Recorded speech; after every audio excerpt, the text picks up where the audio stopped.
there right now. And good morning. Good morning, Sambeno. Sambeno. That's hello. I'm going to teach you some Mongolian. Sanbeno or Sano is hi. Hello. Hmm. A little bit of coffee just because that's the thing to do. And quick update. So, title of this Women 1, Men 0. And I can't say men, but so I'm running two classes at the same time. I decided to postpone this morning class on this week because didn't have a lot of signups and didn't really have had nobody sign up yesterday or show up yesterday, which is fine. I was going to do it anyways, but why put myself through all of that? This requires so much work that it's not worth the amount of work and effort just to do it, just to say I did it, just to be like, I am a big tough guy and I can do a lot of things. And that gets into the saying, the other title part of this title, "Know when to hold 'em, know when to fold 'em," by a great philosopher, Mr. Rogers, and not the Mr. Rogers from Mr. Rogers' Neighborhood, Mr. Kenny Rogers, if you know that song. So the reason I say women 1, men 0, the class I have in the afternoon at 5:30 Mountain Time, 7:30 Eastern, 7:30 p.m. Eastern, is for women only, and it's the Peak Performance Sleep System crash course for these 5 days for women only. And if you want to sign up still, you can. Um, but I thought it'd be kind of funny saying that the girls are beating the boys. Or it could be that strength athletes really don't like mornings. I don't know. I'm not going to overthink it. I figured I'd just come on here and have fun. And let me make sure that, okay, it is.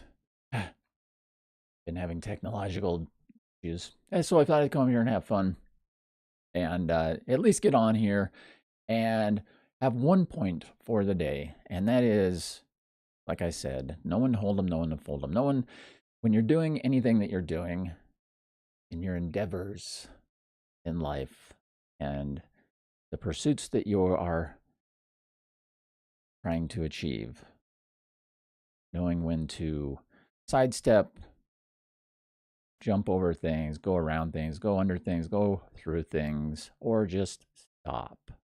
Because sometimes the thing you're doing is not working and trying to smash it to make it work is not going to help.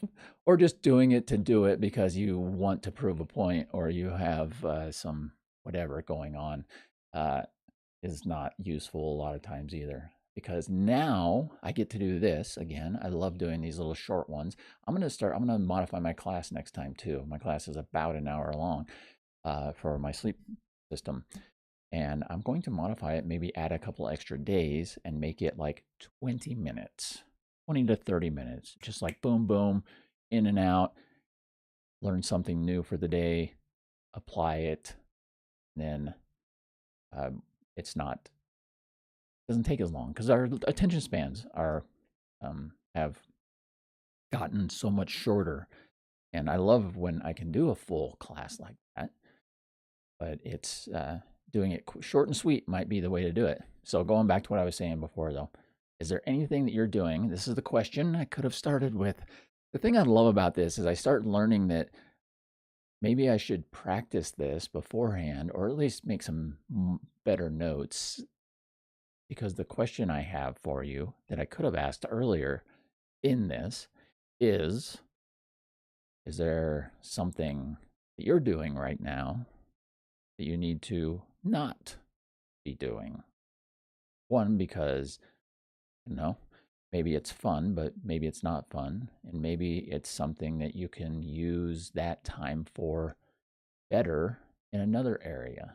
Like now, I have a few other things that I'm working on that I'll be able to do this morning that I wasn't able to do by doing an entire class because, like I said, it's a ridiculous amount of work when you're doing it by yourself. You don't have, it's just me, myself, and I, you, yourself, and you kind of a thing. There's a lot of things that go on in the background, and when there's any type of issues that come up, you get to deal with them and the support requests and everything else from the technology that you're using and all of that. So, and then after class, following up with emails and questions and all the things that I really enjoy doing. So it adds to the list of things, and it makes this week I planned nothing else because of that. So now I can do some other things, some other things that I want to do and I get to do in addition to my afternoon class. So the question is, again, is there anything that you need to stop doing? Because if you're anything like me, sometimes you start doing a lot of things that you really want to do, but you probably shouldn't do right now until you take care of a few things that you already started doing previously. Harsh reality, right? Ah. So, keeping this short and sweet. And with that said, have an amazing day because it's better than the alternative.